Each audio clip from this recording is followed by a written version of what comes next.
Така, добре дошли в поредния виртуален сеанс, ръководен от мен.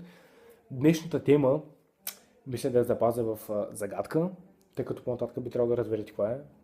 И мисля, че по-голямата част от вашия съгласен състои, че първият симптом на еволюцията и кръвната група на новото поколение това е телефона.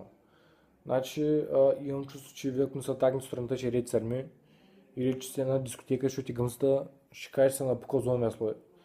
Последно време чета някакви статии от някакви бам развещи деца, обладани от някакви паранормални сили. След това пък ми излезе някакви клипа от някакви минотаври, де танцуват някакви онкоболни кючеци. Малко повече ми идва. По принцип, нали, не искам да убием никой на жива вас, но вакцина за вашия вирус все още не е изобретена. Не знам дали скоро ще бъде изобретена. Но аз, нали, лично и най-смело ви препоръчвам филмоусещане 3 пъти дневно с лекарско предписание и попис от Майкъл Джексън. Може да го намерите в Пикадили на третия щант.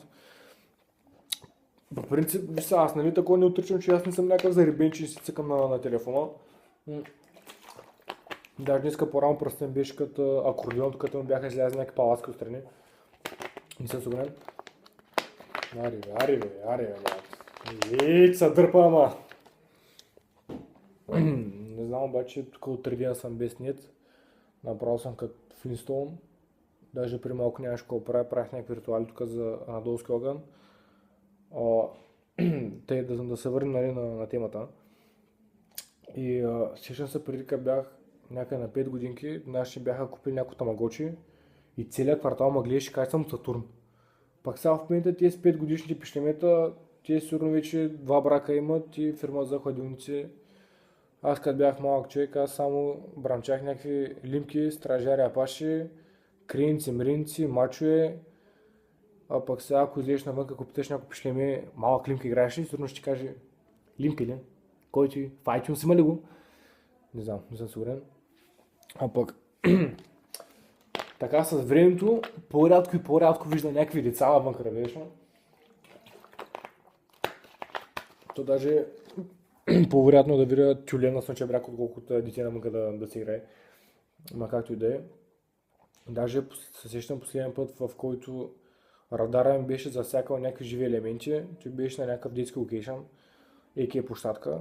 И гледах някакви деца, такова се гонят. И направо ми текна сълза, разбираш, чак ми текна сълза, защото ме върна в Ренесанса. И си викам, брат, той има адекватни деца ли, бе? Че ли си? Пък в днешно време, че аз като излях квартала, значи, освен 2 кестена, една бреза и 3 дървета сливи, друг не мога да видя. Тук там мога да видиш някой михрюзен деца прибирал с прикта, защото се изтарва автобуса и говори по телефона с оператора, защото няма какво прави. И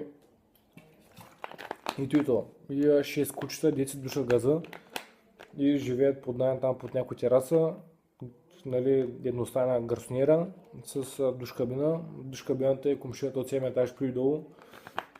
Въобще, не знам. Наистина, деца въобще не ви завиждам, какви тъпи спомени шмъти след време. Даже няма се очудя, ако тук и до 3 години не почнат да раждат деца с бутот. Тъй, че обичайте си акъла, Така че изчезнам аз и те.